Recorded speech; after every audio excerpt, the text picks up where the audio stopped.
Good morning, everyone. My name is Penelope Williams. My pronouns are she, her. It's so good to be with each of you this morning. Welcome, Chris. Can we have Chris's vocal? Good morning. There we are.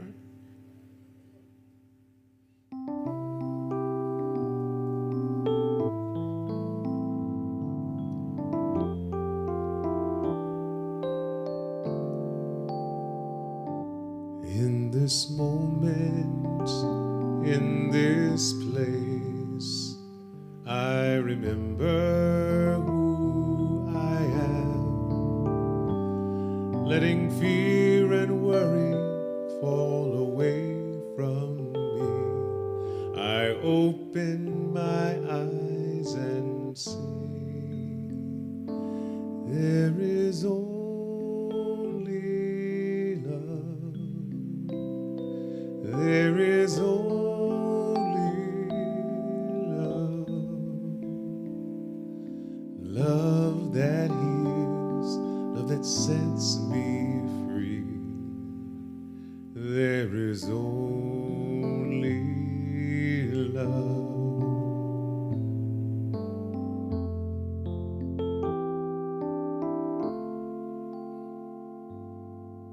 When I lose myself, when I feel I've lost my way, when I go inside and quiet my mind, amen, I hear Spirit gently say, there is only love. There is only love. Love that heals, love that sets me free. There is only love. Join us. There is only love. There is only love. Love that heals. Love that heals. Love that sets us Love free. that sets me free. There is only love. There is only love. There is only love. Love that heals. Love that heals. Love that sets us free. There is only love. Love that heals. Love that sets us free. There is only love.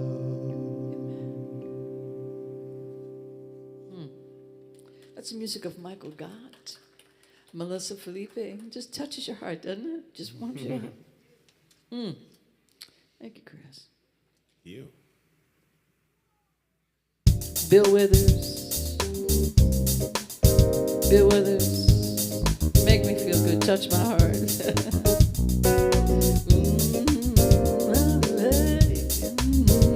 Come on, music. Warm me up. When I wake up in the morning, love, and my heart is filled with pain, the smile I had upon my face is gone. Can see the sunshine from the rain. When I think of you, and the world's alright with me, or just one thought of you, and I know it's gonna be a lovely day. Lovely day, lovely day, lovely day, lovely day, lovely day, lovely day, lovely day, lovely day, lovely day, lovely day, lovely day, lovely day, lovely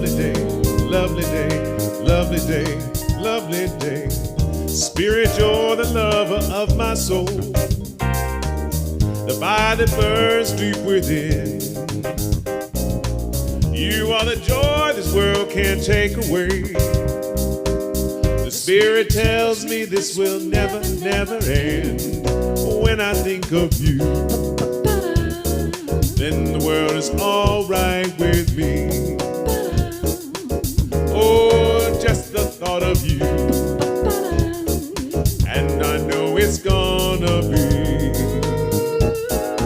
a lovely day.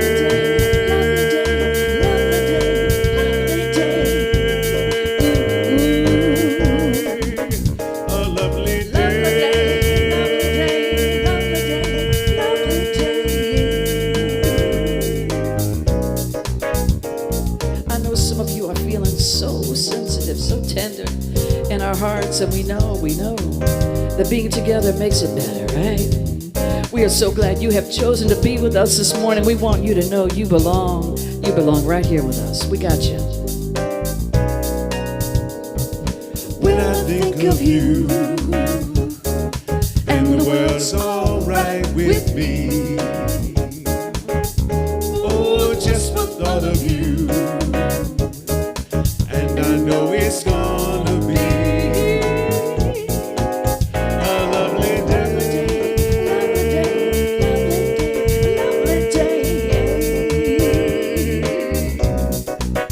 A lovely day. Lovely day.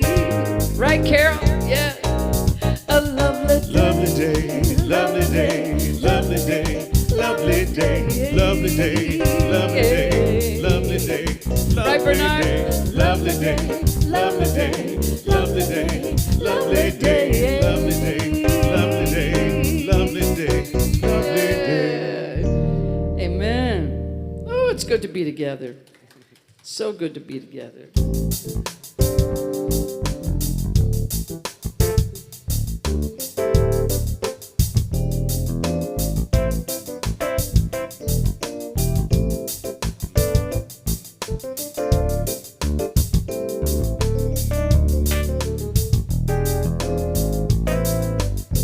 God is my source, God is my power, God gives me everything I need. So I give thanks for all my blessings. God gives me everything I need. God is my source, God is my power, God gives me everything I need. So I give thanks for all my blessings. God gives me everything I need. Love is my source, love is my power, love gives me everything I need. So I give thanks for all my blessings. Love gives me everything I need. Love is my source, love is my power, love gives me everything I need. So I give thanks for all my blessings. Love gives me everything. God is my source. God is my source, God is my power, God gives me everything I need. So I give thanks for all my blessings. Come on. God gives me everything I need. God gives me everything I A clear mind, love. God gives me everything. Community. God gives me everything I need. Oh, it's so good to be together, to feel that love. Will you join with us as we stand together and stand in spirit, certainly, and sing our opening song written by John Stringer, just for us.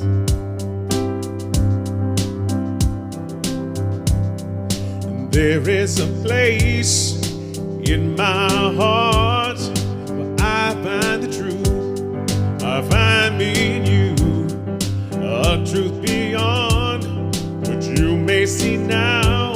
But when we are one, we bring more good about. No matter who or what you call yourself or where you come from, yeah, there is a place in this world with open arms right now. Yes. Welcome to love, welcome to peace, welcome to our community. Be who you are, let your light shine. We're so much more when we unite. You are welcome here. You are welcome here. See with new eyes, allow an unfold, embrace and let go. Trust the flow. There's a freedom in love when you follow your heart. Together we are stronger than we can ever be apart.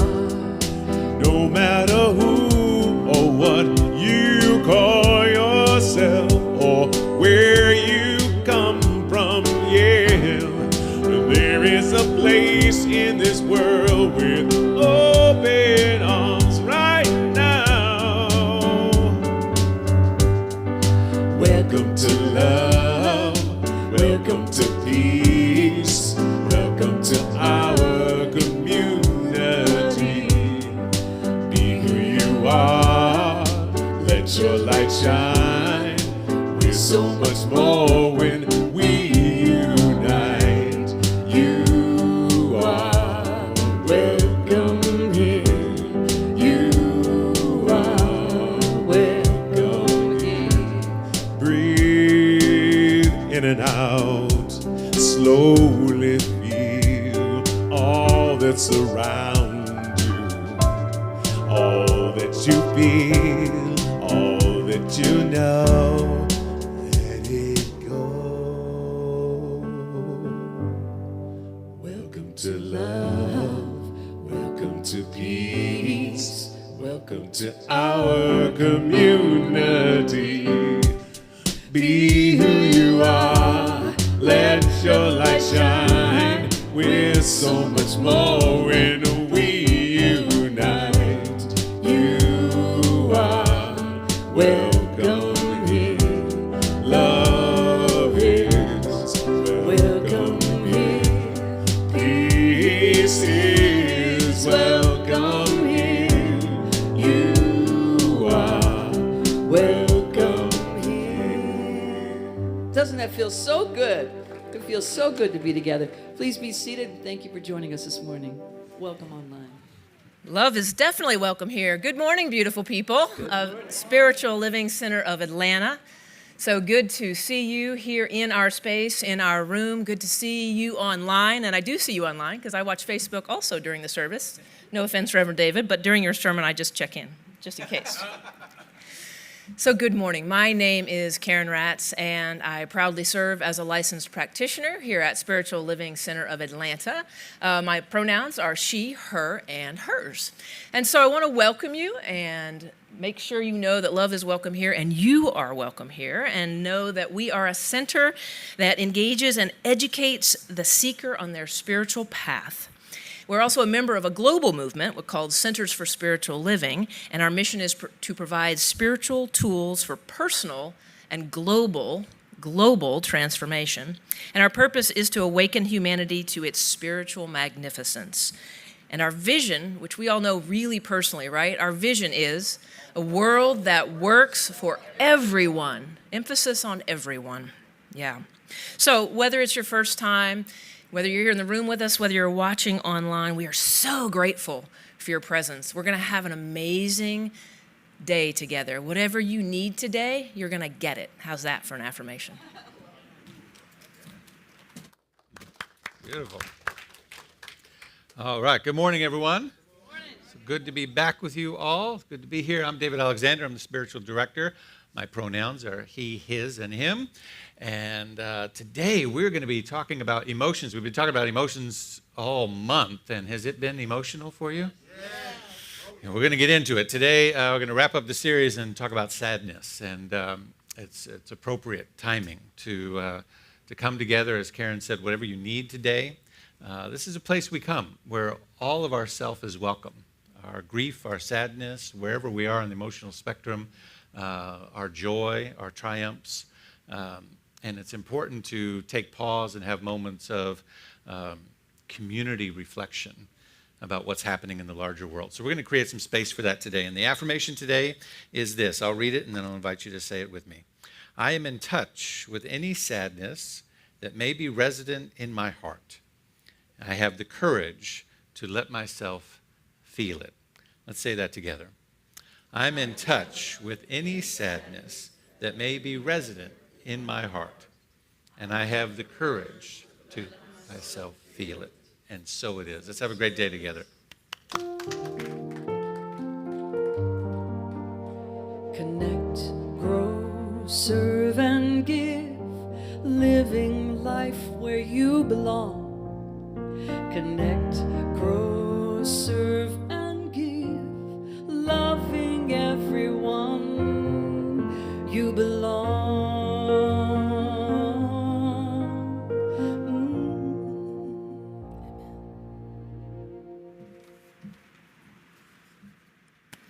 Good morning, everyone. My name is Rachel Cooper, and my pronouns are she, her, and hers. Good morning. I'm filling in for Mally Lapeet. She's feeling under the weather today, and I don't know that I can do the announcements the justice that she does them, but I'm going to try. Thank you. So I serve here on the creative arts team here at SLCA, and I just want to take a moment to recognize our SLCA youth, both attending in person as well as those watching online. As Nelson Mandela said, the youth of today are the leaders of tomorrow.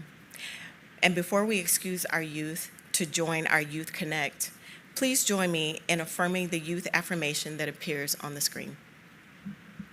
We see you and hear you. We bless and love you. We thank Spirit for you. You belong, and so it is.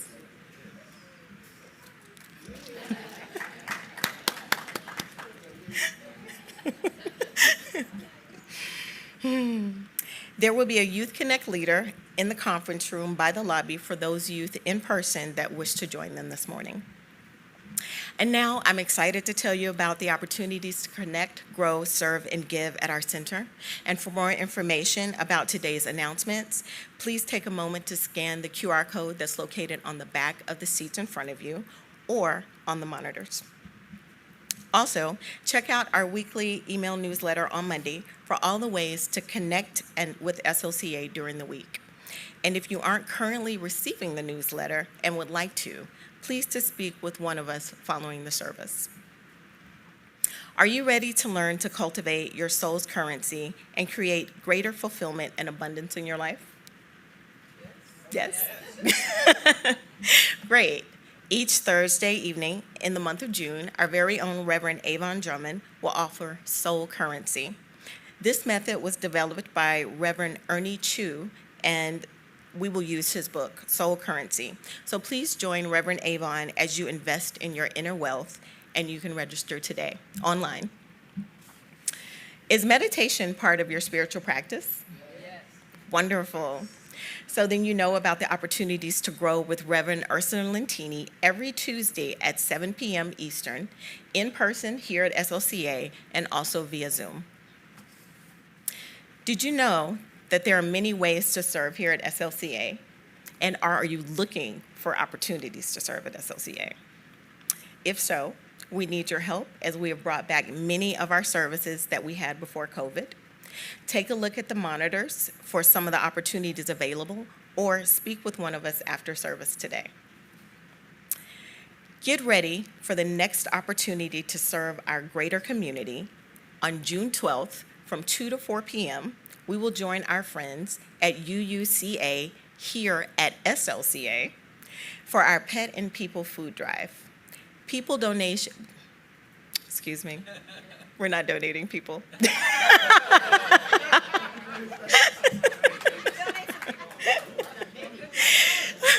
Diaper donations are welcomed. We would like to thank our loyal pledgers, each of you that faithfully give to SLCA. And to find ways to connect, grow, serve, and give, visit our digital program or our information wall in the lobby after service. And finally, practitioners are available this morning for prayer after service, both in person as well as in the online chat. If you wish to receive affirmative prayer, our online practitioner will provide their email so you can arrange a time. And for in-person treatment, our practitioners will be found after service on both sides of the room. Thank you.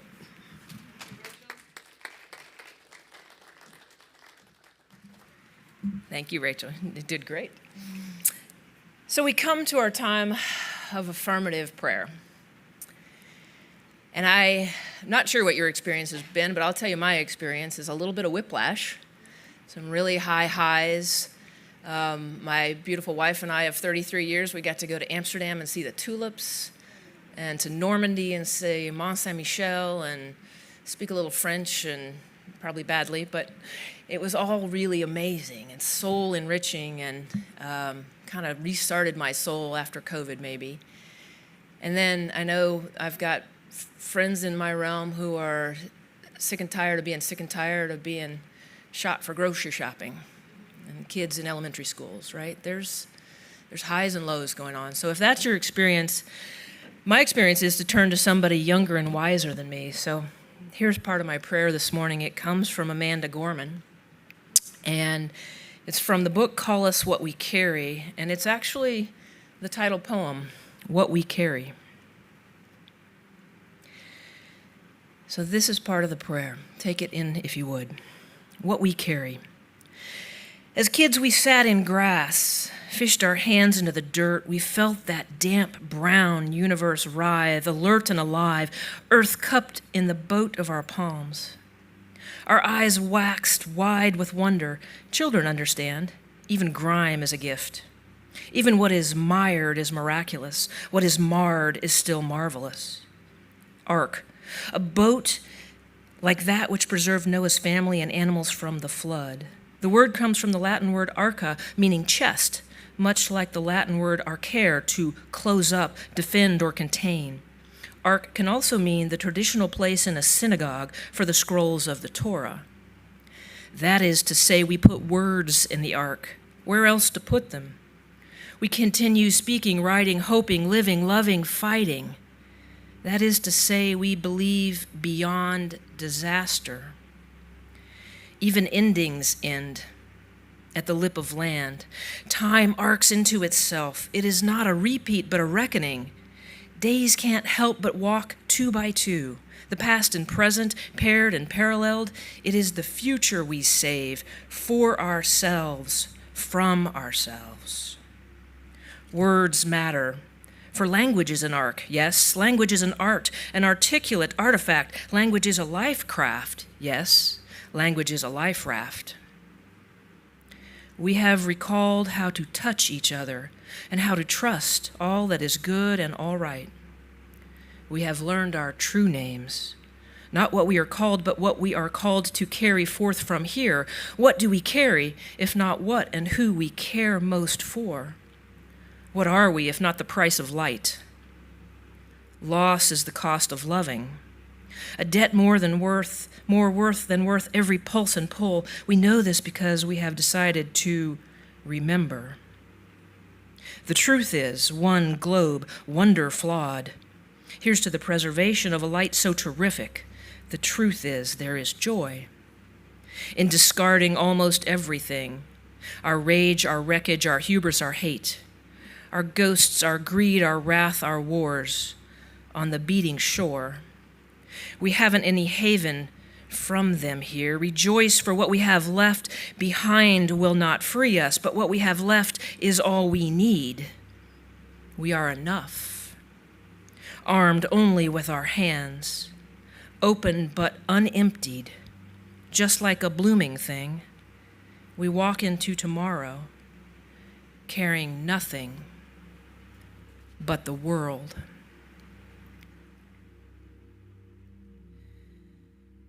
Source, there is only one of us here. The energy of connection and love. Our unique expressions can spiral up. And for those things that look like dirt and grime and hate, we can transcend that too.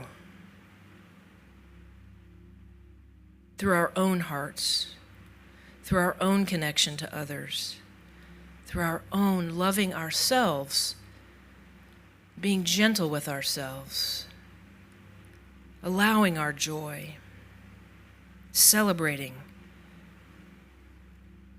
And then we allow sadness. It's okay to grieve. It's okay to be sad. It's okay to be in this moment wherever we are. So I affirm right here and right now that you are safe. I am safe in my soul, in my connection on this planet. I am safe in God. I celebrate beauty. I grieve where there is the absence of love, knowing that that light eventually too will shine in. And I am grateful. I'm grateful to have beloved people in my life who remind me, who speak the truth, and who know it in their bones. Thank you for this wisdom and these people and this place. And so it is.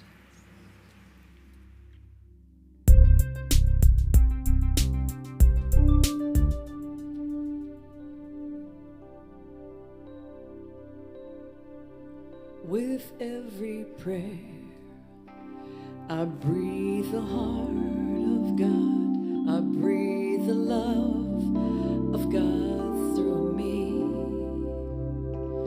With every prayer, I breathe the heart of God. I breathe the love of God through me. As I open and allow, I know right here and now, I create a world where wonders never cease. With every prayer, I breathe the heart of God. I breathe the love of God through me. Through me.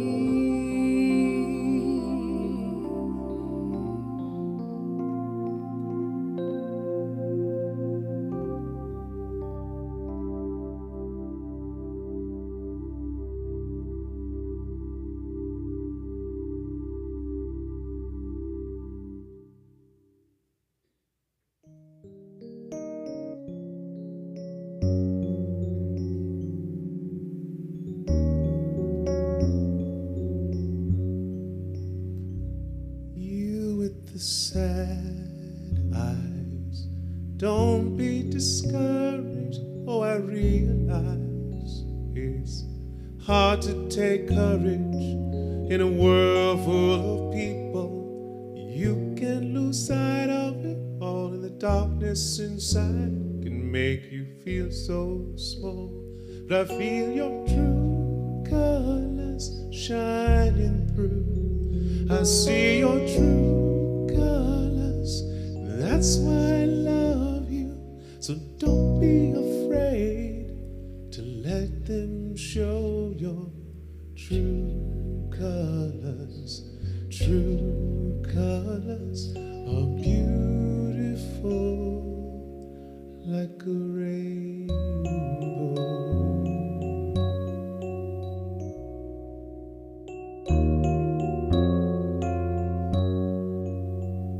Show then. Don't be unhappy, can't remember when I last saw you laughing. If this world makes you crazy and you're taking all you can bear, just call me up, 'cause you know I'll always be there. And I see your true colors shining through. I see your true colors, and that's why I love you. So don't be afraid to let them show your true colors. True colors are beautiful like a rainbow.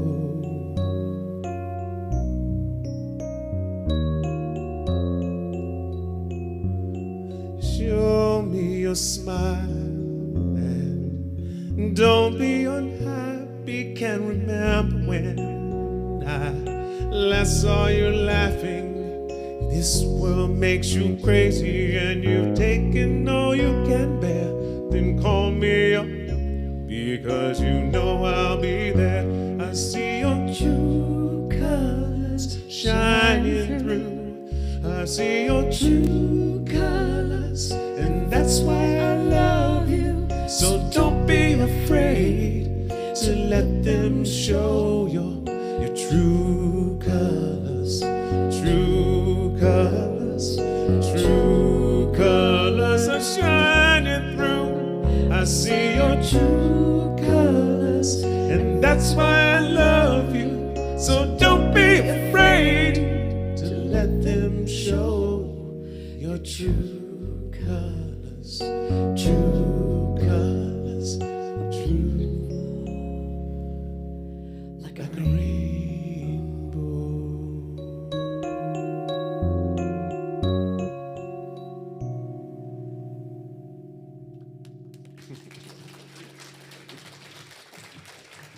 Thank you.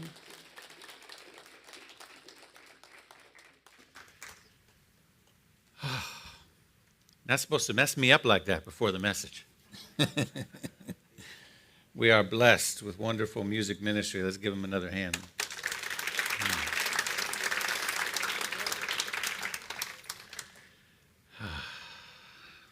Take a deep breath.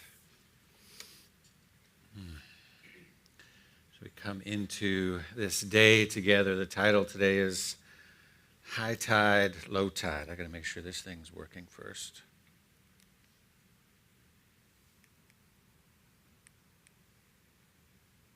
It is, okay. High tide, low tide. We've probably already felt that in the service today. Probably been feeling that throughout the week and the month, and I know certainly I have. Like Karen, my wife and I just got back from our honeymoon, 8 years in the making. Well, we finally did it. Honeymoon, that's vacation without children. That's what that is. We had a great time in New York and throughout the United Kingdom and London, and it's mostly in Scotland. And our re-entry has been challenging. Now, re-entry ought to be challenging if you have a really good vacation, right? So it should always have some element of challenge to it, but this time even more so. And there's a beautiful process that I learned years ago from David White. Anybody know the poet David White? Wonderful Irish poet, lives up in the Pacific Northwest and Whidbey Island, and powerful stuff. And somebody asked me what book this was in. It's not in one of his books, but I've heard him in person and also have several recordings of his lectures and corporate trainings and whatnot. And there's one in which he talks about going away on a trip and then coming home, and this meditative practice that he does, in which as the plane is landing or he's in the car going back to his home or whatever it is, he begins to go through this mental process of a series of questions or a series of awarenesses, rather. And the awareness is, about landing and getting grounded back into your quote-unquote normal life. So he'll say, he'll like lead himself through this process. Okay, this is who you are. This is what you do for a living. This is how much money you have in the bank. Right? This is who you live with. This is where you live. This is, and just kind of through the list of sort of reorienting himself. And you could ask, any question that would do that for you. And then at the end of it, he says, do you want it? Right? It's a really good way to check in and reorient yourself. Okay, I've been on this vacation, I've been on this trip, I've, checked out, I've had that opportunity, and now here's what's going on. And whatever the answer is to those questions, it gives you then the opportunity to either shift and change, figure out what you're going to do, how you're going to empower yourself to set yourself in a new direction or make adjustments, or embrace the blessings and the gifts that you have. That process was a little rough for me this time for a number of reasons, and we'll talk about sadness today, the emotion of sadness. And before I get into that, I want to thank Reverend Susan Zoller for a wonderful message a couple of weeks ago. John Stringer, I hope you all enjoyed having John Stringer here doing music and message, yeah. And then last week, Reverend Jean Bell, who's back with our kids right now. Powerful. We're so blessed to have these resources at hand here. And so as we continue to unpack today, which is the ending of our series on emotion and mental health awareness, we get into this idea of what is sadness. Sadness is a primary emotion that we all feel at some point. It's a mood-altering emotion, right? We can get triggered into sadness by things that we see or memories that we have, and it can lead us into slippery slopes of despair and depression, or as we have been saying all month long, that emotions carry information with them. There really is no good emotion or bad emotion. We put labels to emotions, emotions that we like and that we want to feel more of, and emotions that we don't like and we want to feel less of. But those are just labels that we put on them. Emotions are simply information delivery systems in the body. Every emotion has information, intelligence that it's trying to deliver to our collective awareness, right? It's trying to process something. When we're sad, it means that our heart hurts, and we're going to look at ways that that is today. And then look at what is the gift in trauma and the gift in processing our emotions. As I said, our re-entry's been rough, and sadness has definitely been a part of it. I was acutely aware of the news of the incident in Buffalo while we were still on vacation. And then I was aware of the privilege that I was able to exercise to go, you know what? I'm on my vacation. I'm not doing that. I'm not reading more about it. I'm not looking into it. I'll check in on that when I get back, but not today, Jesus, right? You ever been in that? Just not today. I'm doing this, and nothing's going to steal my joy. But I was acutely aware of the idea that I was exercising a privilege in that moment. The privilege to check out, the privilege to unplug, the privilege to turn away and focus on self-care, for my wife and I to invest in each other.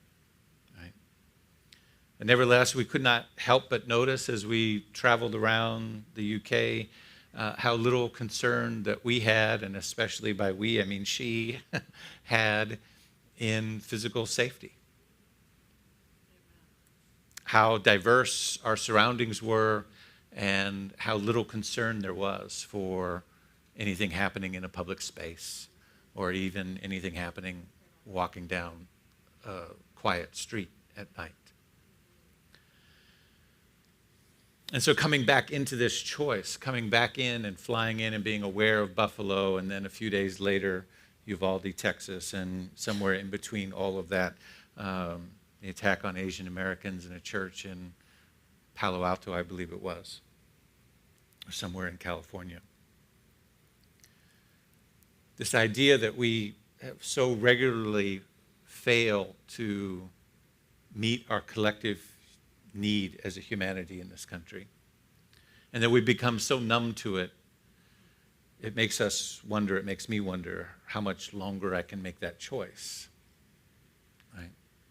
Uvalde, Texas occurred on Tuesday, the same day that we were with our 5-year-old celebrating his graduation from pre-K. as many people were celebrating around Georgia and around the country. And we made the same choice that a lot of parents made that day in Uvalde, which was to go to the celebration, to sit, to take it in, to take photos, and then to leave our child, go have lunch, and then come back later in the afternoon and pick them up.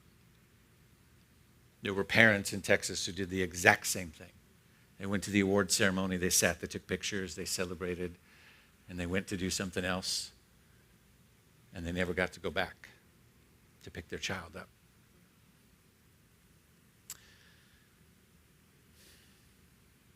A couple of years ago, after the shooting in El Paso, Texas, I wrote this poem. And it's interesting the way poetry plays in. There's something that I always point out when I'm teaching foundations class in Science of Mind about Ernest Holmes's writings. In the chapter on Christ consciousness, he often goes into a lot of poetry, and the poetry that's in there is all his. It's all, and there's nowhere else in the text that he writes poetry. And so it's very interesting that sometimes poetry is the only language you have, right? That the regular cadence of words and paragraphs and structure and all of that just kind of, like, no, I need something more artistic. Sometimes a song is all that you have because it's got to be elevated to a different level. So a few years ago, I wrote this poem sitting on my deck. Tonight, the crickets mocked me, quietly on the deck, seeking answers to the senseless. It happened again. The third time in as many weeks. What have we become? How will we respond? These questions haunt me as the crickets mock me, providing the only answer for gun violence that we have in the United States of America. Crickets, the only sound that I hear. And then, boom, thunder and lightning fill the sky. The crackles echo the aches of my heart, weeping and moaning over innocent, lost lives yet again. And then something strange. There was no rain. As if to say, we've shed all the tears that we can find, and all that is left is passing lightning and thunder and crickets. It really says something that I can take something written 2 years ago and recycle it and have it be so on point for where we are today. Now, the truth is that the emotion of sadness is essential to our survival. It is a part of our human experience. It's been there from the beginning of time. And it is our body trying to tell us something, but we're often have generated a culture and a practice of being so uncomfortable with it that we seek to hide it, to cover it, to medicate it, to push it away, to numb it, to distract it, to do whatever number of things. And we all do something when sadness rises to a certain level where we don't want to be with it anymore. It's no surprise that the quick fix that we often seek out so that we can resume living our apparently perfect and productive lives. Antidepressants are not designed to eradicate a universal healthy emotion. They're designed to cover something up so that we can pretend that everything is okay. But no matter how long we try to avoid, criticize, eradicate, find answers, explain away, justify, sadness, because all emotion is energy in our body trying to deliver a message. It's all a carrier of intelligence. I've said this over and over again in a number of different ways about other topics, that when a message wants to be delivered to our higher self and we refuse the gift, the universe is a persistent giver. It finds a way, right? You try to give a gift to somebody and they refuse it, or they don't acknowledge it, or they don't say thank you for it, or they don't show the appropriate sense of gratitude that you think the gift deserves. What do? Scratch them off your Christmas list is what you do, right? You say, well, I'm not going to do that again. But the universe says, no, this this is mine. You belong to me. This message you've got to get. And so it's just going to keep trying, and it's going to keep trying, and it's going to keep trying, and it's going to try another way and another way and another way, and it's not going to give up until the message comes through. And so energy that are emotions that are trying to deliver intelligence to our entire well-being that don't get delivered end up building up. They metastasize until there's enough pressure, there's enough energy, there's enough force there behind it that it gets our attention perhaps in a different way. And then we say, oh, I've got this going on. Doctor, I've got this going on. Well, this has actually nothing to do with the original cause, but you've been ignoring it for 10 years, and so now you've got this going on because that's what got you in the door to say there's something wrong. You following what I'm saying? Yep. And so it's important that we pay attention and we find ways to connect, we find ways to focus, we find ways to listen to what the sadness wants to tell us. And it's the most simplistic way I can say this for us today is that to think of it this way. We have, as we process information, as we process events and things that are happening around us in the world, we have two brains. Did you know you have two brains? You have two brains, really. You have two ways of operating. You have a thinking brain and you have an emotional brain. And your thinking brain processes events and activities as information, as date, time, stamp. This happened at this time. It's just data. Right? And because you're not a computer, come on, touch somebody, say, you're not a computer, right? Because you're not a computer, you have an emotional brain, right? It's the difference between you and artificial intelligence. If it was just data, then artificial intelligence would be a lot scarier to us than it really is, right? Because you're not just a set of data. You're a set of data that has a story, that has meaning, that has color and nuance. That's why people can go to the same movie and have different experiences, or watch the same sunset and have different reactions, or whatever the case may be, because we have an emotional center that then assigns emotions, feelings, beliefs, all of those things to the data that we're receiving. So we have a thinking brain and we have an emotional brain. And the emotional brain is trying to color the story, right? We've got the play-by-play and we have the color commentator, right? The one who adds the nuance and say, well, it's so-and-so's birthday today, and da-da-da, as they come up to bat, and they're telling the whole background, right? Has nothing to do with the stats of the game, right? And so sadness has a function, and its function is to allow us to grieve and to seek out support. Hear that again. It allows us to grieve and to seek out support. And so there's something essential about our spiritual well-being that we need to do. We need to lean in and trust our sadness, to trust it. That if we feel sad, to create space and allow ourselves to simply feel sad, to give permission and space. Because it's a signal that the emotional body is giving.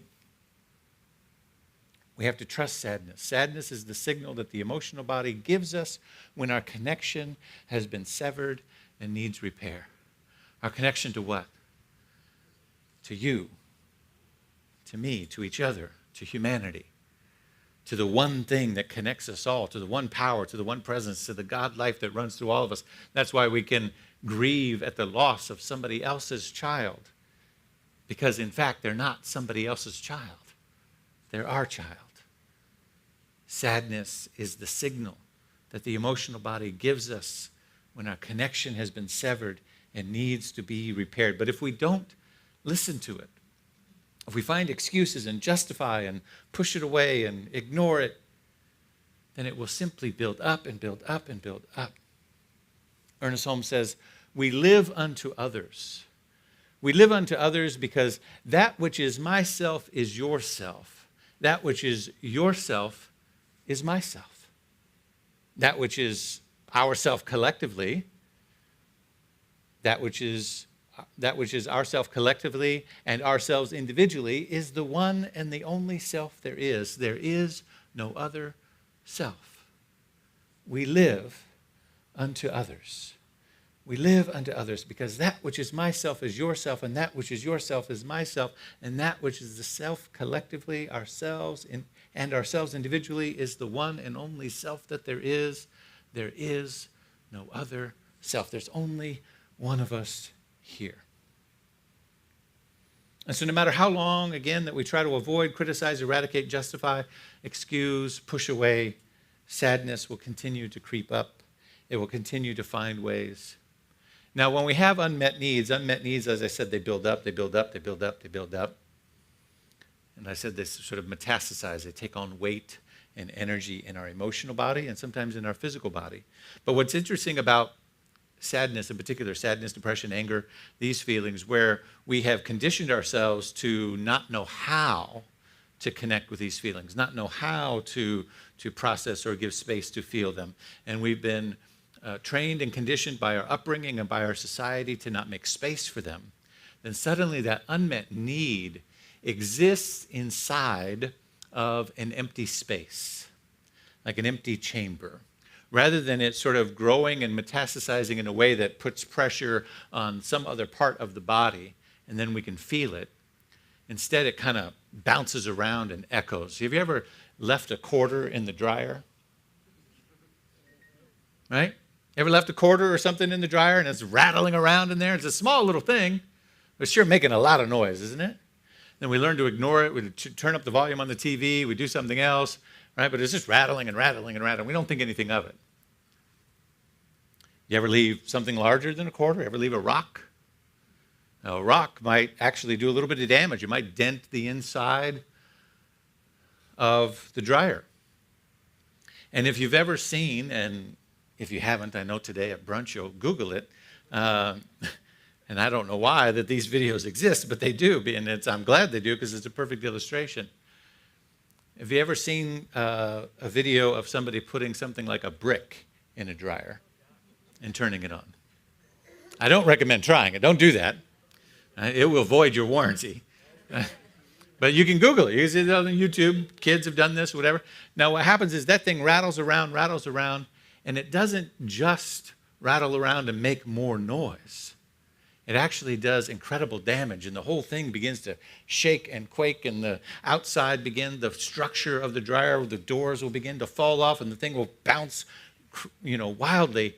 In other words, as the unmet need gets bigger, from a quarter to a rock to the size of a brick, it turns the entire thing into a violent, destructive force. You need to hear that again. The unmet need moving from the size of a quarter to a rock to a brick doesn't just make more noise. It turns the entire machine into a violent and destructive force.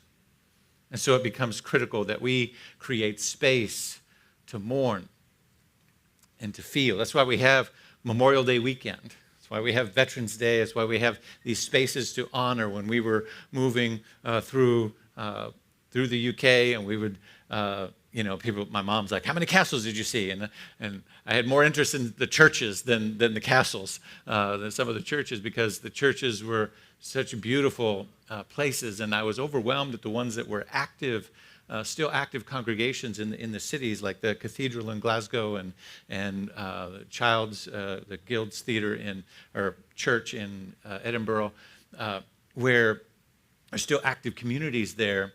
And I was overcome with the number of plaques as you're walking through on the walls that are not just to bishops or priests or significant people, but war memorials to a number of different battles over thousands of years, right? It's overwhelming, the number of them. Why do we do that? Because we need sacred space where we can collectively mourn and feel and remember. I began thinking the other day about what it would look like to have a cathedral dedicated to all of the children that we've lost in hundreds and hundreds of school shootings. It seems almost unbearable to picture that image, right? But why is it so unbearable? Because we have allowed ourselves to not process the emotions. We can do it for wars. We can do it for, we have got memorials all over the country, right? And thankfully now there's some very powerful ones in regards to civil rights and slavery and et cetera. And those places are emotional places to visit. But they serve a purpose in allowing us to mourn collectively. The scripture in Jeremiah says, a voice is heard in Ramah, mourning and great weeping. Rachel weeping for her children and refusing to be comforted because they are no more. This passage in Jeremiah is actually the prophet Jeremiah, and he's prophesying about the condition of where things are, and there's a lot in the passage where the Lord is talking about, and I will repair the covenant, I will repair your hearts, I will repair the world, I will repair the mourning and the weeping. You won't have to do that anymore. But the passages go back and forth between what is happening now and the promise of what will happen when the covenant is restored, when people come back into an awareness. It's quoted in Matthew, but it really needs to be read in its proper context in Jeremiah. A voice is heard in Ramah, mourning and great weeping. Rachel weeping for her children, refusing to be comforted because they are no more. The felt sadness connects us with where we have been separated. And from that place, we can begin to repair and rebuild and grow stronger. From that place, we can repair and rebuild and grow stronger. When we feel sadness, our reaction is not to run away, it is to lean in. It's to find ways to connect. It's to lean into places like this, to support, people say, well, what difference are you making? And I'm thinking to myself, these are the places like Spiritual Living Center of Atlanta, where our children can grow up and know that they are connected, that they are loved, that they are whole, that they are complete, that they lack nothing. And how much more of that does the world need? But in order to be effective in truly feeling, what happens when we feel? We give permission for something to move through us, and then we repair and connect as we evolve. We grow to a higher level of plane of understanding. When your body is sick and it has space to feel what it needs to feel and release what it needs to release, then it repairs itself, and your muscles, your cells, whatever the condition is, gets stronger.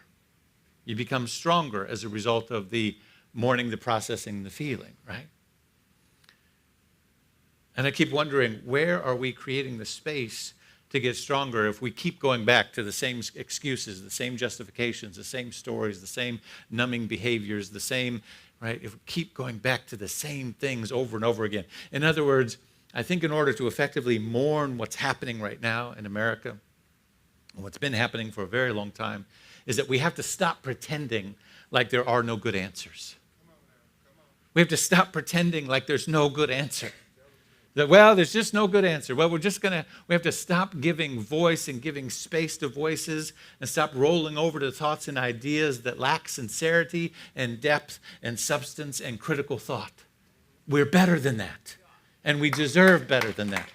Our children deserve better than that. Our children deserve better than placated responses that pose themselves as legitimate points of view. They're not. We need to call them what they are. They're conditioned responses from mostly emotionally stunted men who choose to gaslight over critical thinking. And I'm not picking on men, but I'm saying there is an emotional undevelopment that is culturally embedded in our society, right? And it took one poorly designed shoe bomb, just one. When you and I go to the airport, take off the shoes, take out our laptops, and a little baggie with our toothpaste in it. One. It took one kid to get a hold of somebody's Tylenol or whatever it was before all of our medication has child-proof caps on it. It took one author, one brave voice, Ralph Nader, Unsafe at Any Speed in 1965. And now it doesn't matter who you are, how you vote, how you politically feel, or how you're aligned, or where you go. You can go to a rally of somebody that I won't mention, but you know what? You're going to go to that rally in a heavily government-regulated device called an automobile. And wave your flag and say, I want the government out of my business. And then get back in your heavily regulated government device. From the type of gas that goes in it, to what comes out of it, to the seatbelt you put on, to the bells and whistles and the bags that hopefully never go off, everything about that device is heavily regulated. We have to stop giving airtime to voices that say evil will always exist, that guns don't kill people, people do, and a good guy with a gun, and there was a lot of good guys and a gun standing for over 47 minutes outside of that school. Call them what they are: conditioned responses from emotionally stunted individuals who choose to gaslight over critical think. They're responses that shield the purveyor of them from not only from responsibility to change the condition, but first and foremost to feel the feelings. They're excuses that we tell ourselves that keep us from feeling the feelings. Richard Rohr says, inability to feel deep sadness takes the form of aimless anger. To get to the bottom of their anger, in the context that he's saying there, to get to the bottom of anger is to face the ocean of sadness underneath it. The ocean of sadness underneath it. When we give ourselves permission to feel such sadness, it will make us more vulnerable emotionally. And that's one of the things that we're most afraid of, is to be more vulnerable. But when we're more vulnerable, we will feel lost. But here's the good news. When we feel lost, we will be required to seek each other out so that we can find our way home. We're afraid of the vulnerability. We're afraid of feeling lost because we don't know what we'll do. But that's exactly where we need to go. We need to feel lost so that we'll reach out to each other and say, I don't know the way from here. Can you help me? Can you look out that way, and you look out that way, and we'll walk this way, and keep an eye on the kids. And let's take it one step at a time. Oh, my friends, be weary of anyone right now who stands on the sidelines and claims that they are not lost. Because a lack of reconciling with our biggest sins from the foundations of this country have taken what was and what remains a noble set of divine ideas for our nation and has set us adrift into a sea of emotional turmoil. We are lost as a nation. A voice is heard in Ramah, mourning and great weeping. Rachel weeping for her children and refusing to be comforted because they are no more. And so this is what I know. The sickness and the disease that our country suffers from has its root in consciousness. Its cause is consciousness because everything is consciousness. Everything is consciousness. We can't get away from that. Right? And people might say, well, what does a theology like ours say in moments like these when we talk about creating our reality and creating conditions? And did those children, for God's sakes, no.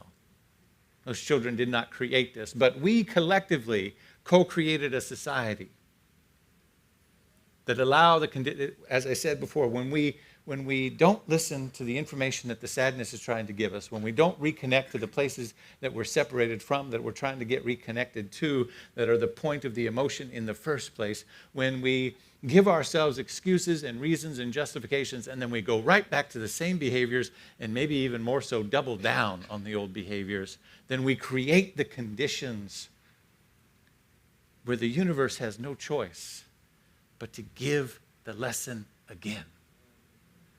And to give it again. And to give it again. because consciousness is all there is. And so, no, children do not cause their own suffering, but we create conditions in which they suffer because we refuse to change it. And yes, the young man had emotional disturbances, needed somebody to talk to, and had emotional stuff happening in his life. But he also lived in a state where he could easier get a gun than to buy Sudafed. That he would have been there at the counter filling out more paperwork if he was adopting a puppy than getting an AR-15. That's something we created. And you might say, well, I don't live in Texas, but you do live in Georgia, and we got the same law here. No license, no education, no class, no questionnaire, nothing. Just walk in and walk out like it's a bag of bread. And so what I know is that the conditions that we suffer from in this country have their root in consciousness, because consciousness is everything.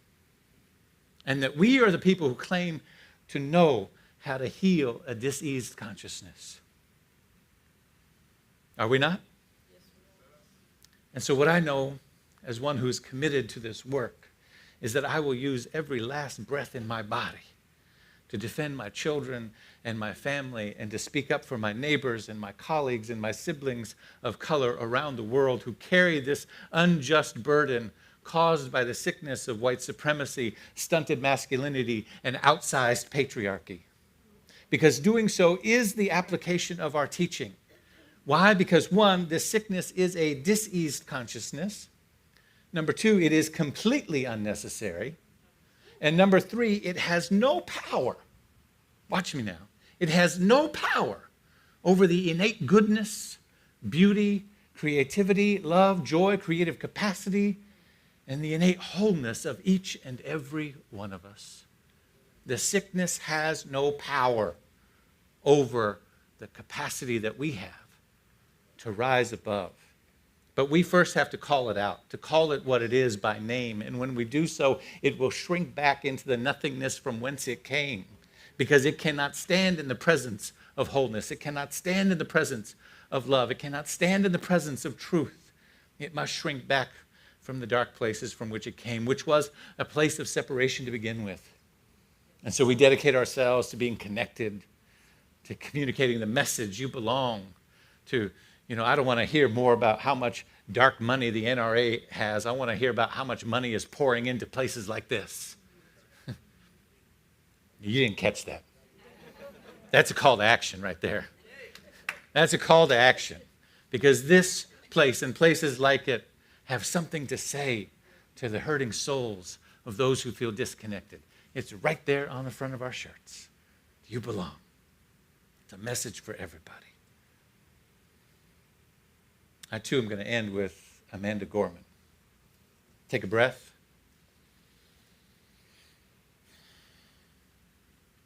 She wrote this one for this moment. It's called Everything Hurts.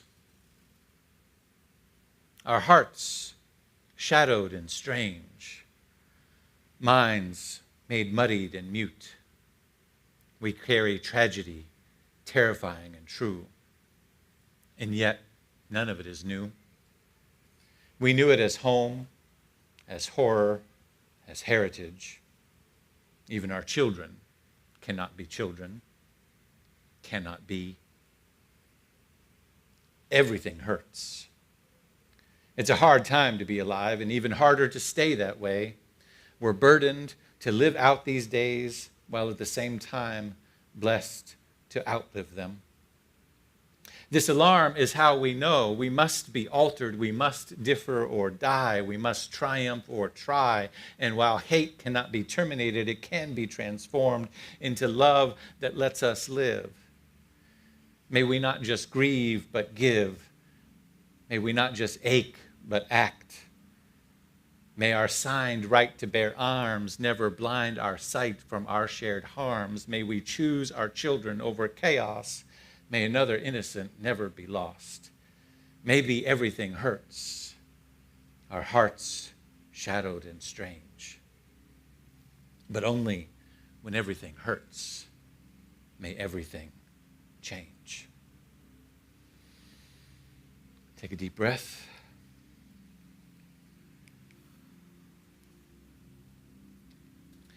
I am in touch with any sadness that may be resident in my heart. And I have the courage to let myself feel it. So I pray in this moment that that message has resonated with you, that some part of it, that we have done something collectively here that is cathartic and good for the collective soul, to give ourselves permission to grieve and to feel and to be transformed and changed by that feeling. Not just wallow or sit in it, not just pity ourselves or each other or the loss, but to allow the information to be carried into our heart, to be carried into our mind, and to be carried into the cells of our body that says, this is how this moment changes me forever. This is what I'm dedicated to. This is what I pledge my passions and energies, and this is what I will do from this moment forward. And together, when enough of people are moved and changed by the emotional tide that is running through our collective consciousness, everything will change. It must. And in doing so, the emotions will have served their purpose. And so I affirm that this is unfolding right here and right now for myself and for you and for everyone within the sound of my voice, and that humanity itself is opening its ears and its hearts and its mind. And we're willing to stand in that courageous place to say enough is enough. We know the future that we deserve, that our children deserve, that our elders deserve, that our wise ones deserve, that all of us deserve, that the disheartened and the disenchanted and the disconnected deserve just as much as you and I sitting here. To deeply connect to the wisdom and knowing that we belong, that you belong, that all is well because all is God, and that that is the innate birthright of every living soul. So I give thanks for this day, for this message, for this space, because I know that Spiritual Living Center of Atlanta is dedicated to such. And because it is, it has all the resources that it needs. It has all the funding. It has all the support. It has all the everything that it needs, because it is dedicated to the awakening of humanity and the building of a world that works for everyone. For this and so much more, I'm truly grateful and thankful today. Thankful for the opportunity to feel and to reveal, to know, and to let it show. Together we say, and so it is. Thank you. Peace and blessings.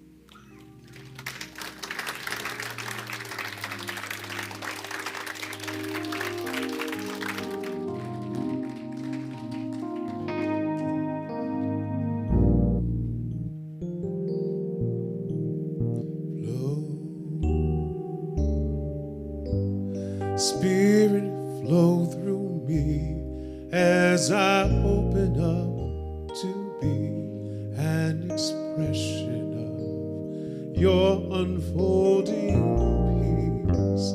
Show, Spirit, show through me as I open up to see an expression of your unfolding love.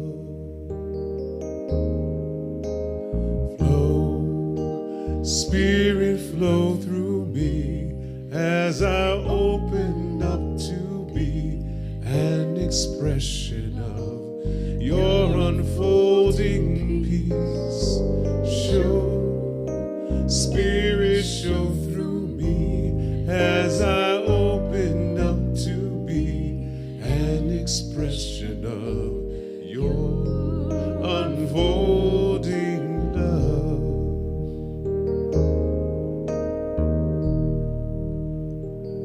Every hand I shake, every embrace, every thought I think, oh yes, Spirit, flow through me. Every word I say, every night and every day, I want to be an expression of your unfolding love with every decision. Through my confusion, flow through me, Mother, Father, God. I open up and let the Spirit lead the way. I'm not worried, 'cause I know as I believe,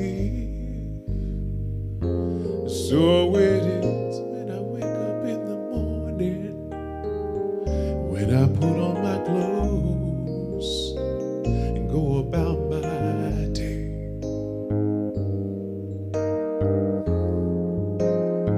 And let me touch somebody, let me love somebody, let me help somebody. Oh yes, Spirit flow through me, flow, Spirit flow through me as I open up to be an expression of your unfolding peace. Show, Spirit show through me as I open up to be an expression of your unfolding love.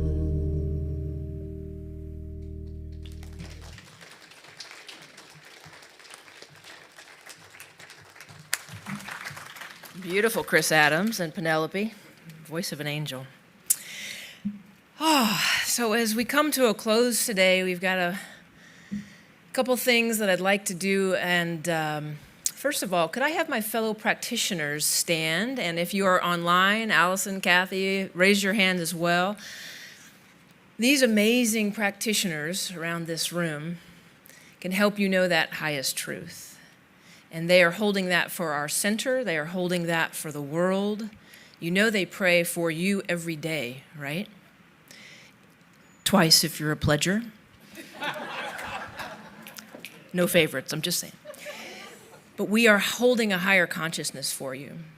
So thank you to my fellow practitioners.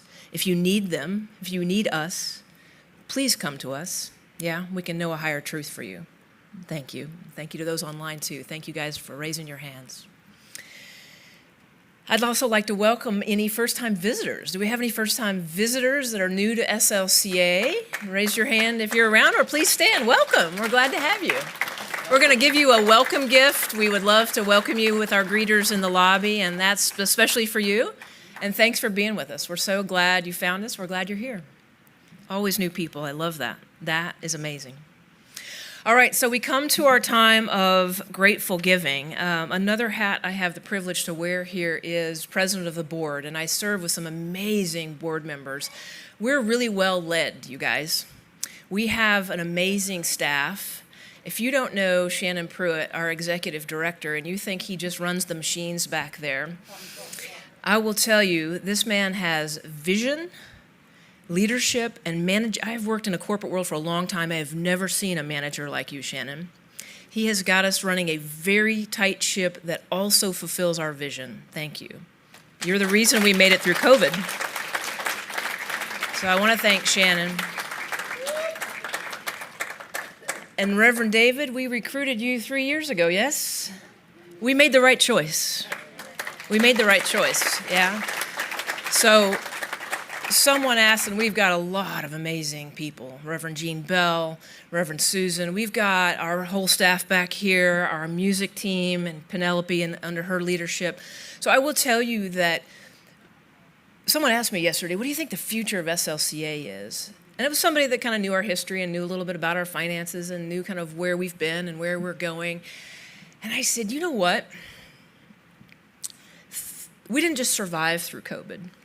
We didn't just stabilize through COVID. We came to a higher consciousness during this last couple of years. We have money in the bank that we've never had. There's a cash balance at SLCA. We are 100% pledging right now. We've never had that. We've always also collected from the plate, right? Which is great, and that will come. But $32,000 on average a month comes into this organization. $32,000 a month comes into this organization. So if you will look around, and you can't see always the people on Facebook, but I see them. There's 50 of them watching right now, and many others that watch throughout the week. They pledge. Thank you. They pledge from online. You in the room pledge.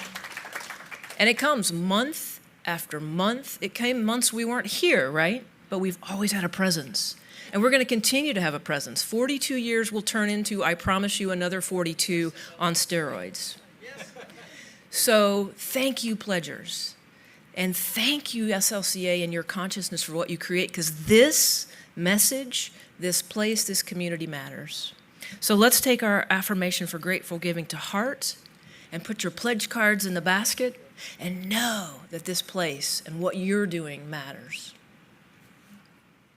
I live in a universe of abundance. As I freely and joyfully give, I join in the divine flow, and all that I share with life returns to me multiplied abundantly, and so it is. I am so blessed. I am so blessed. I am so grateful for all that I have. I am so blessed. I am so blessed. I am so grateful. I am so blessed. Join me. I am so blessed. I am so blessed. I am so grateful for all that I have. I am so blessed. I am so blessed. I am so grateful. I am so blessed. Yes, we are. You sound so good. Sounds so good. We want to share more music with you. Yes, we do.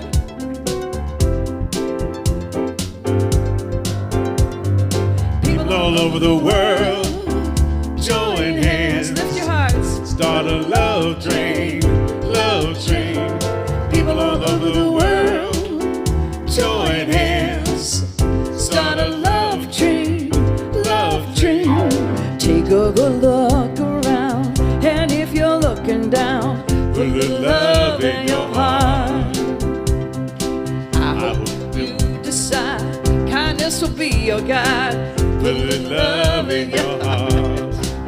And the world will be a better place. And the world will be a better place for you and me. And me. You just wait. You just wait and see. People all over the world, join hands. Start a love train, love train. People all over the world, join hands. Don't wait for your Start fun. a love train, love train.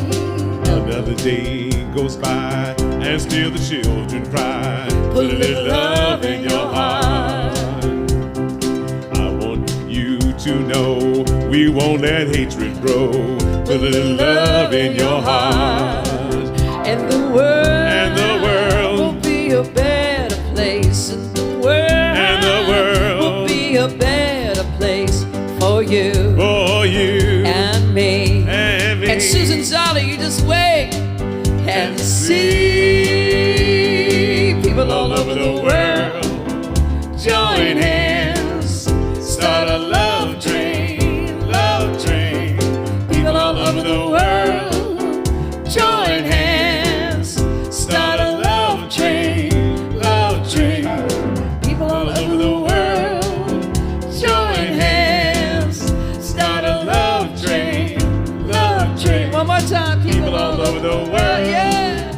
join hands. Start a love train, love train. Yeah, yeah.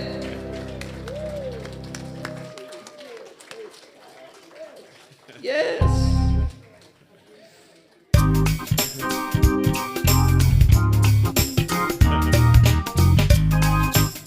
Thank you, Reverend Susan. We envision a world that works for everyone and for all of creation.